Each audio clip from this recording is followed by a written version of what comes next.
Shalom saudara dalam Tuhan. Saudara, sepertinya di video mereka yang berikut ya, Ustadz Kainama dan Ustadz Abdul Somad sudah yakin kalau mereka kelak akan masuk surga dan orang Kristen ini pasti masuk neraka. Nah, saudara dalam Tuhan, apakah benar demikian? Nah, sebelum kita bahas, mari kita melihat cuplikan video mereka terlebih dahulu. Dan pastikan tekan tombol like, tekan tombol subscribe, dan yang lebih penting share video ini supaya yang menonton video ini semakin cerdas dan diberkati oleh Tuhan. Ustadz, terus sebentar lagi selesai. Pengampunan dosa. Pengampunan dosa. Ini yang menjadi senjata mereka. Engkau jadi Kristen, engkau mengakui Yesus Kristus Tuhan dan Juru Selamatmu, semua dosamu diampuni, engkau masuk surga. Dijamin, gitu kan? Gitu kan? Omongannya gitu. Tidak ada agama lain yang bisa menjamin engkau pasti masuk surga. Kalau Islam itu masih insya Allah katanya. Kalau ini pasti masuk surga. Bagaimana masuk surga? Kau punya Tuhan Yesus saja masuk neraka, gimana? Kan tadi diomongin. Kau jamin orang masuk surga, pengampunan dosa. Nah, Yesusnya ada di neraka, kok gimana? Ini gimana, bos? Ayolah, terus Ustaz boleh terus. Nanti di akhirat dikumpulkan Allah Ta'ala 3 kelompok, 1, 2, 3. Yang satu beribadah karena Isa. Apa kata Allah? Dulu kalian menyumbang banyak, beribadah banyak, tolong menolong banyak, memikirkan orang lain banyak, tapi kalian beribadah bukan karena aku, tapi beribadahnya karena Isa. Itulah para penyembah Yesus Kristus. Cari Isa. Aku tak mau beri balasan pada orang yang beribadah karena Isa. Baik, salam Tuhan, itu videonya. Dari apa yang mereka sampaikan di cuplikan video tadi, sepertinya mereka sudah yakin kalau kelak mereka pasti masuk surga dan orang Kristen ini bersama Yesus masuk neraka. Karena Ustaz Abdul Somad di cuplikan videonya mengatakan bahwa penyembah Yesus ya ditolak oleh Allah, dan Ustaz Kainama mengatakan bahwa Yesus masuk neraka. Nah, untuk menjawab kedua pernyataan Ustadz ini, ya langsung saja saya bacakan beberapa ayat Alkitab, di mana ayat ini langsung menjawab kedua pernyataan ini. Ya, ayat ini menunjukkan bahwa Yesus masuk surga, Yesus naik ke surga, dan orang percaya kepada Yesus atau penyembah Yesus dibawa ke surga kelak. Saya bacakan di dalam Injil Yohanes pasal 14 ayat pertama dan seterusnya ya. Perhatikan ya. Dengan perikop rumah Bapa. Janganlah gelisah hatimu, percayalah kepada Allah, percayalah juga kepadaku. Di rumah Bapakku banyak tempat tinggal. Jika tidak demikian, tentu aku mengatakannya kepadamu. Sebab aku pergi ke situ untuk menyediakan tempat bagimu.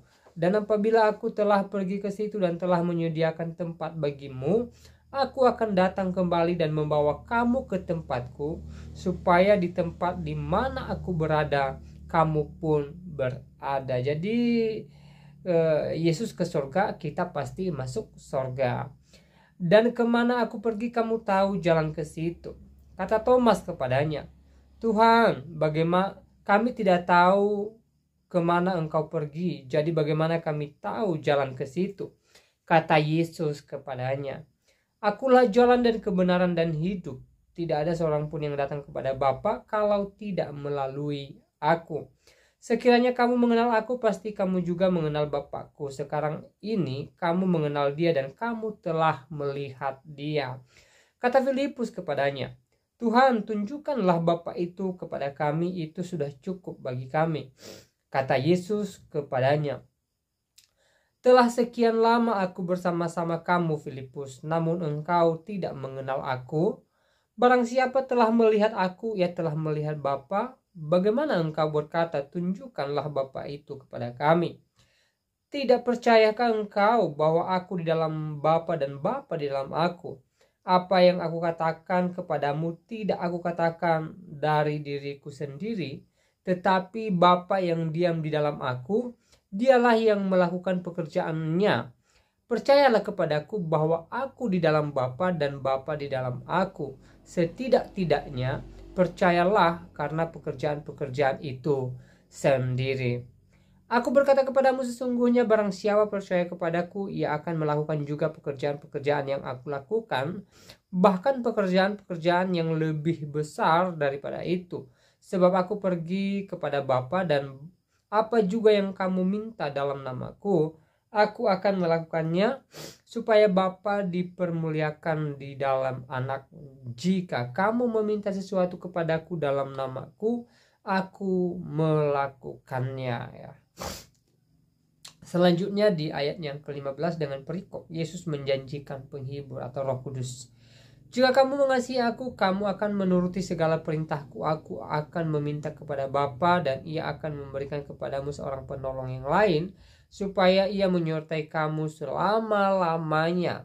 Ini yang sering dianggap orang-orang di luar sana, bahwa Yesus berkata hal ini tentang Nabi Muhammad. Padahal di sini jelas ya, jikalau kamu mengasihi aku, kamu akan menuruti segala perintahku. Aku akan meminta kepada Bapa, dan ia akan memberikan kepadamu seorang penolong yang lain, supaya ia menyertai kamu selama-lamanya.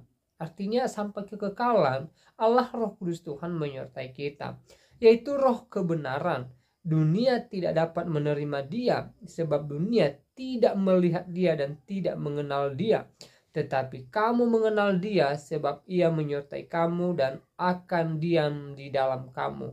Dunia tidak melihat dia dan tidak mengenal dia. Kan memang Roh Kudus tidak kita lihat saudara Tuhan. Ya, dan mungkin secara harafiah kita tidak mengenal dia, tetapi dia menyertai kita. Dia bersama-sama dengan orang percaya, kata Tuhan Yesus. Ayat 18, aku akan meninggalkan kamu sebagai yatim piatu, aku datang kembali kepadamu. Tinggal sesaat lagi dan dunia tidak akan melihat aku lagi, tetapi kamu melihat aku, sebab aku hidup dan kamu pun akan hidup. Pada waktu itulah kamu akan tahu bahwa aku di dalam Bapa-Ku dan kamu di dalam aku dan aku di dalam kamu. Barang siapa memegang perintahku dan melakukannya, dialah yang mengasihi aku. Dan barang siapa mengasihi aku, ia akan dikasihi oleh Bapa-Ku, dan aku pun akan mengasihi dia dan akan menyatakan diriku kepadanya. Yudas yang bukan Iskariot bertanya kepadanya, Tuhan, apakah sebabnya maka engkau hendak menyatakan dirimu kepada kami dan bukan kepada dunia? Jawab Yesus, jika seorang mengasihi aku, ia akan menuruti firman-Ku, dan Bapa-Ku akan mengasihi dia, dan kami akan datang kepadanya dan diam bersama-sama dengan dia. Barang siapa tidak mengasihi aku, ia tidak menuruti firman-Ku, dan firman yang kamu dengar itu bukanlah daripadaku, melainkan dari Bapa yang mengutus aku. Semua itu kukatakan kepadamu selagi aku berada bersama-sama dengan kamu. Tetapi penghibur, yaitu Roh Kudus yang akan diutus oleh Bapa dalam namaku, dialah yang akan mengajar segala sesuatu kepadamu dan akan mengingatkan kamu akan semua yang telah kukatakan kepadamu. Ya. Selanjutnya, damai sejahtera ku tinggalkan bagimu, damai sejahtera ku berikan kepadamu, dan apa yang kuberikan tidak seperti yang diberikan oleh dunia kepadamu. Janganlah gelisah dan gentar hatimu. Ya, kamu telah mendengar bahwa aku telah berkata kepadamu, aku pergi, tetapi aku datang kembali kepadamu. Sekiranya kamu mengasihi aku, kamu tentu akan bersukacita karena aku pergi kepada Bapa-Ku, sebab Bapa lebih besar daripada aku. Dan sekarang juga aku mengatakannya kepadamu sebelum hal itu terjadi, supaya kamu percaya apabila hal itu terjadi. Tidak banyak lagi aku berkata-kata dengan kamu, sebab penguasa dunia ini datang dan ia akan berkuasa sedikit pun atas diriku. Tidak banyak lagi aku berkata-kata dengan kamu, sebab penguasa dunia ini datang dan ia tidak berkuasa sedikit pun atas diriku.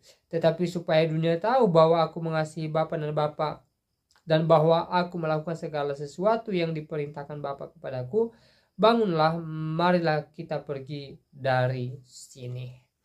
Nah, saudara dalam Tuhan, ayat firman Tuhan yang baru saya baca di dalam Injil Yohanes pasal 14 ya, menjawab pernyataan kedua ustadz tadi ya, menjawab pernyataan Ustaz Abdul Somad yang mengatakan bahwa orang Kristen ya ditolak oleh Allah, dan Ustaz Kainal mengatakan bahwa Yesus masuk neraka. Jadi apa yang mereka sampaikan dibantah oleh ayat ini.